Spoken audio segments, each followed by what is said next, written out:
Well, hello everybody. Thank you for joining me for yet another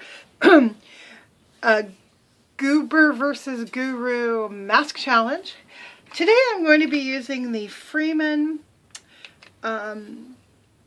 Feeling Beautiful Banana Oat Instant Smoothing Mask that I think I picked up when I was at no, you know what? No, this was sent to me, actually, by somebody, by one of my beloved YouTube friends.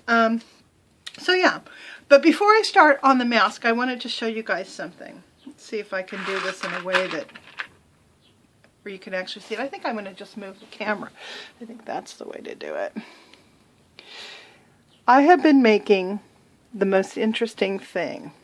I think it's interesting anyway. Can you see? Yeah, you can see. These are little beads that I made using using a soda bottle. You take a water bottle and you make strips like this.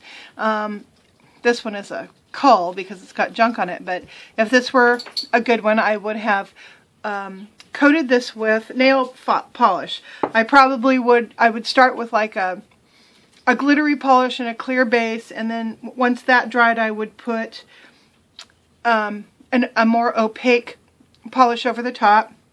And then you just cut this thing on the diagonal from here to here. You roll it up over a chopstick and then you hold it with pliers. I use my little, these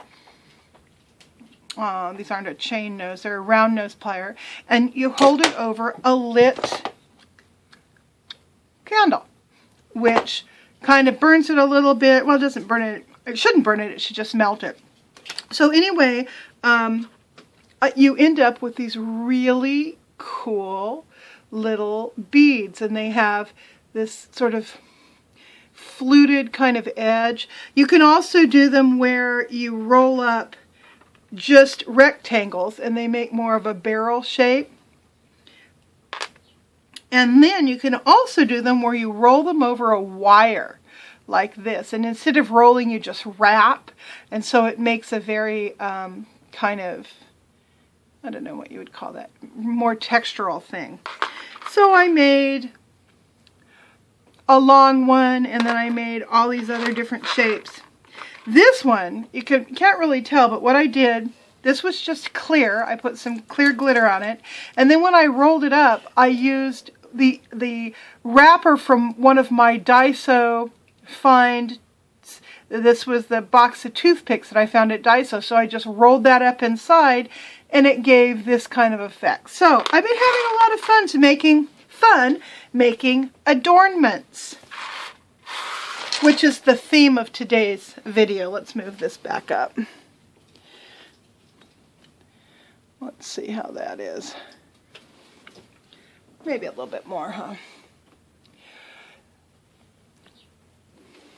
Okay, so the theme today is adornment. Now,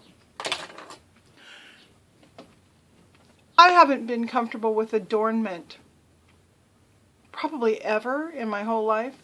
I was a lot more comfortable with it when I was younger, a teenager into my 20s. But in recent years, it has felt stupid to adorn myself. As Abigail puts it, it's like putting a hat on the dog. I mean, no matter how you dress it up, it's still going to be the dog, right? And I've always sort of felt that way.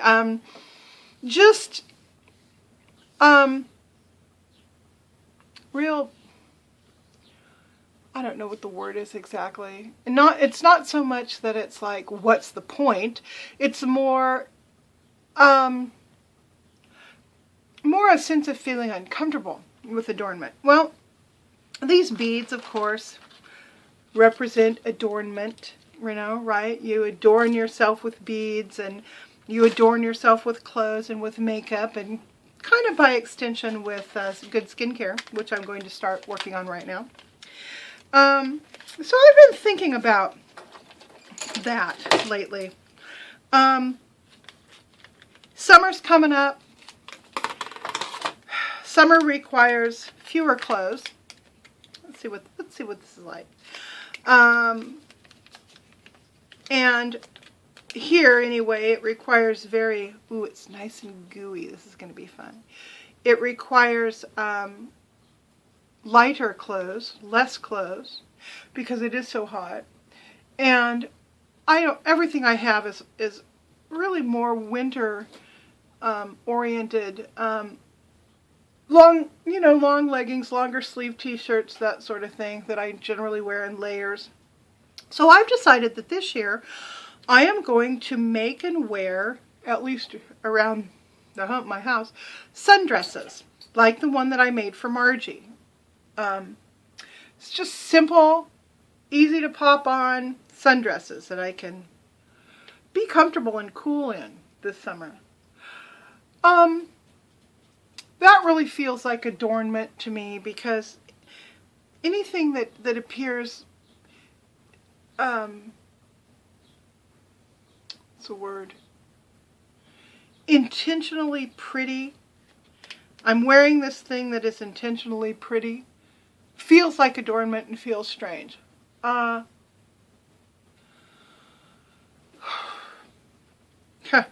It's a weird way to think. I know. It's unfortunate that I feel that way. It's not a good thing. So, I get this text from Grant the other day, who is still in Hawaii. And he says, "Hey, honey," he says, what do you want as a gift from Hawaii?" And I said, "Well, I really like fabric. Maybe you can find a piece of fabric somewhere." So the next day, he calls. He's found a fabric store, a full-on fabric store, that has nothing but Hawaiian prints and Hawaiian fabrics, traditional, and no, not so traditional, but when you think of Hawaiian prints, that's what they sell. And he says, "Yeah, honey, I'm at this store. They've got all kinds of prints. What do you want?" And I said, "Well, I don't know. What are my choices?"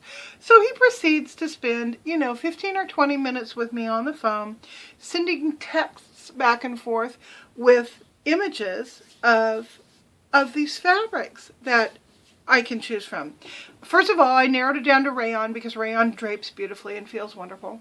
And I ended up picking out 3 different fabrics of the choices that he gave me.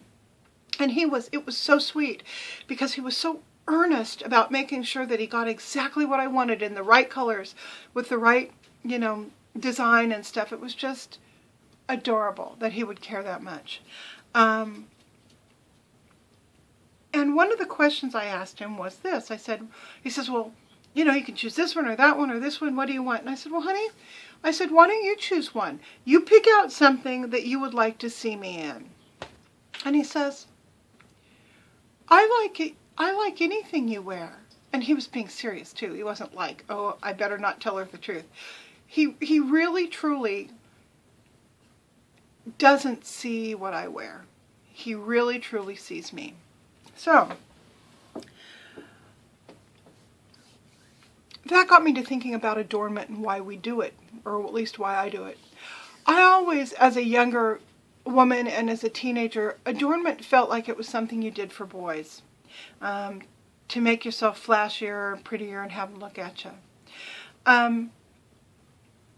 As if somehow the surface of a person, of me, of a woman, was primarily important. First you get them to look at you, then, maybe they'll hang around for a while.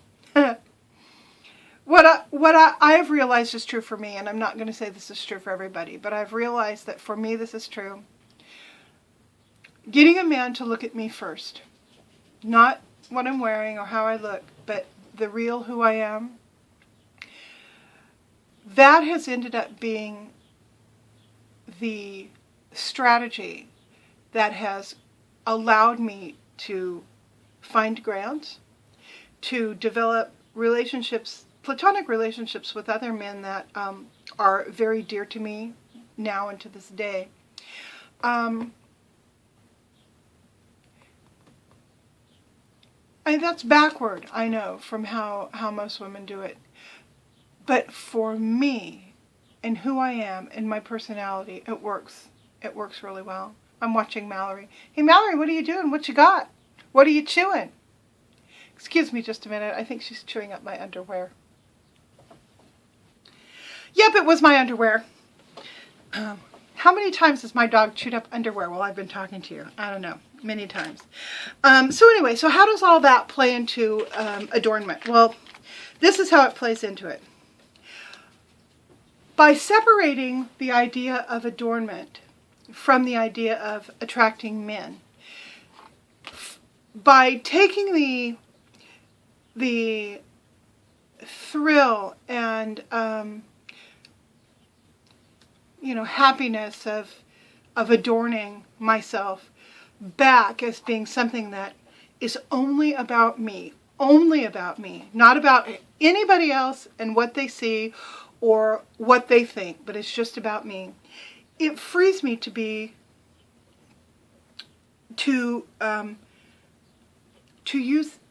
it, if you know what I mean. It frees me to make, funky little beads and make a necklace or earrings and actually wear them, to make brightly colored pretty sundresses that, might double as Packard covers, but when they're on me, they're a sundress and they look real pretty. I don't look real pretty, but my dresses look real pretty. That's what I'm trying to say. So that process of releasing the meaning of what it meant to put on pretty stuff has allowed me to sort of take it back as my own thing that is, it sort of means something different. So anyway, that was convoluted, huh? I'm feeling a little bit off today, but I wanted to talk about that, and I wanted to tell you about Grant being so sweet about getting fabrics for me. I thought that was great. Now I'm going to read to you a little bit about this because I can feel it's beginning to tighten up. So let's take a peek, see what it says. Exfoliating smoothie for radiant skin. Okay. Apply it to your skin and face, which I did. Don't get in your eyes. I didn't. You leave on for about 7 minutes. And we're probably coming up on 7 minutes about now. Well, longer than that. But I'm going to let it go a little bit longer. Because I kind of like the tight feeling that's happening. I see. Or rinse thoroughly as soon as skin feels sensitivity. So 7 minutes or until you start to feel sensitivity. I don't feel any sensitivity at all. It's very cooling.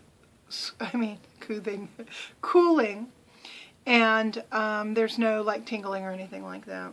It feels real good. So you rinse it with warm water, you pat it dry, and you put on a moisturizer. So that tells me that there's probably a lot of, or maybe not a lot of, but there's probably acids in here. So let's take a peek. Lactic acid is the 4th ingredient. Banana fruit extract probably has, there's some glycolic acid in here.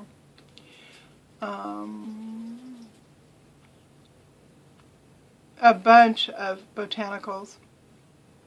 A bunch of things I can't pronounce. Papaya, which is another fruit acid. So yeah, so this is basically a fruit acid exfoliator.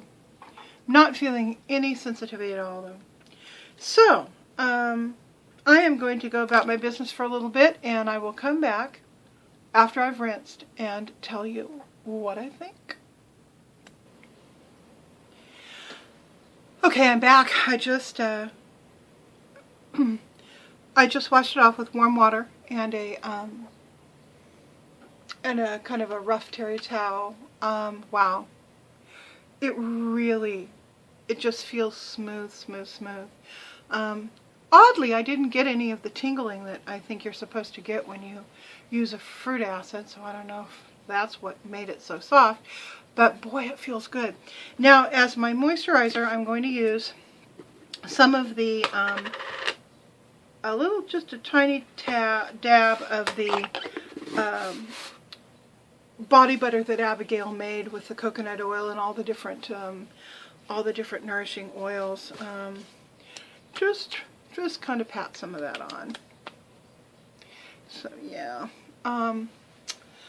Oh, so I think I'm getting excited about Grant coming home. I mean, I'm excited about Grant coming home anyway, but it's going to be fun to rip into that fabric and start making a few things that I can wear whilst sitting on the porch and making beads out of plastic bottles. So, oh yeah. Gosh, this feels good. You guys got to try that, the Freeman. Oh, you know what? I don't think it's cruelty free, but I'm going to check. Hang on, I'm going to go get that container. Okay. So their website is freemanbeauty.com. It says it's not tested on animals. It's made in the U.S.